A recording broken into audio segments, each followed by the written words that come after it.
Hello YouTube vinyl community.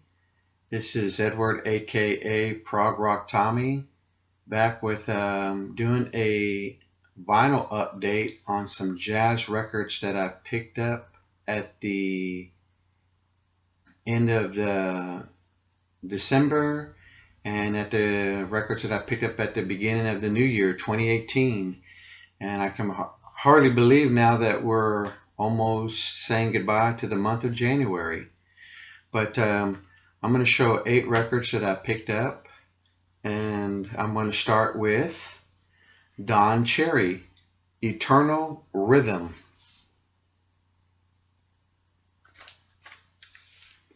This is a good free jazz album of the 60s. It's a Gatefold. I hope you can see that very well.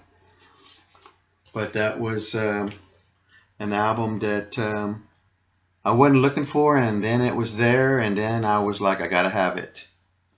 The next one that I picked up was Pharoah Sanders, Black Unity. And it's a reissue, but on Impulse. Gatefold. Some couple of musicians that I like to mention that play on this with Pharoah Sanders, Norman Connor, Stanley Clarke. The album was originally released in 1971, and it has 2 great tracks that are over 30 minutes long on side 1 and side 2.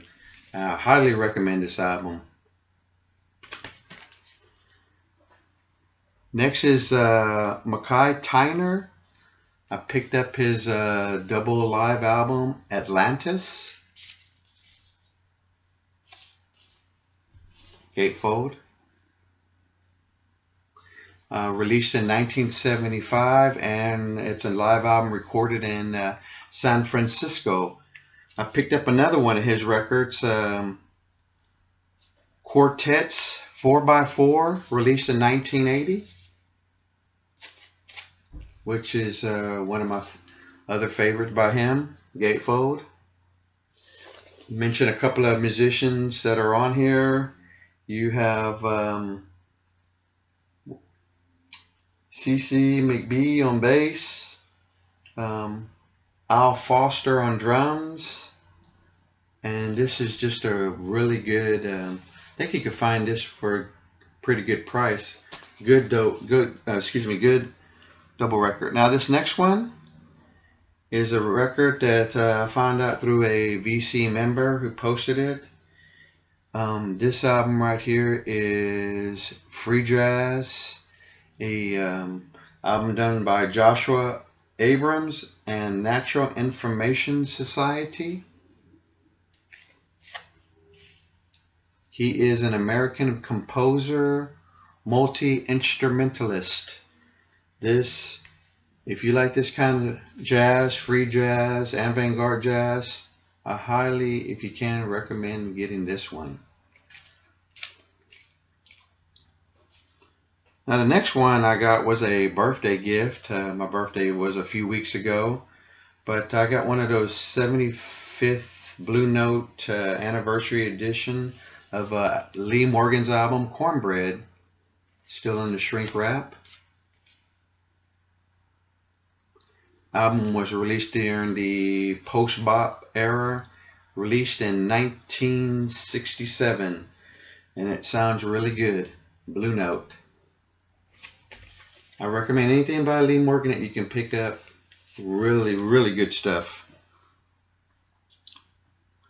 Now the next album that I picked up was a favorite jazz musician, Cecil Taylor, Unit Structures on Blue Note, another one of those 75th anniversary editions.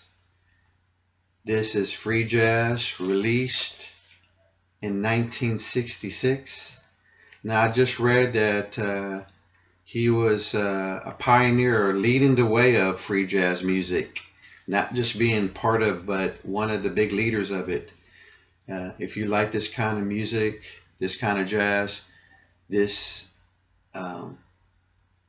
you will really dig this. I mean, there's just um, two tracks. There's a track on each album. One is called Enter Evening, the soft line structure, and side two is unit structure as of a now slash section tells. This is an awesome album. I have a promo copy that I got for actually this one's a Christmas present for my daughter to me. It's a Return to Forever Live, released in 1978 promo. Jazz fusion, Latin jazz as well. This is a really good live album. I don't think I've ever seen it posted too much, but I recommend if you can get that one. And the last record that I have is jazz slash rock fusion type of a jazz album by Pointy, A Taste for Passion. And in my opinion, you can't really go wrong with any of his records. They're really good. He's a good musician. I did read about this album that there's a promo copy out there where the promo sticker is almost larger than the album cover. I've never seen it, but I thought that was interesting. Never heard of that. Never seen an album with a promo sticker that was sounded so huge that it almost takes up the album cover at the front. Well, that's the latest vinyl update that I have. It's some jazz records, jazz fusion, some really good stuff. Just want to thank everyone who watches my videos. Hello to everyone. I hope everyone has a good upcoming week, and we'll see you soon. Hello, YouTube vinyl community. This is Edward.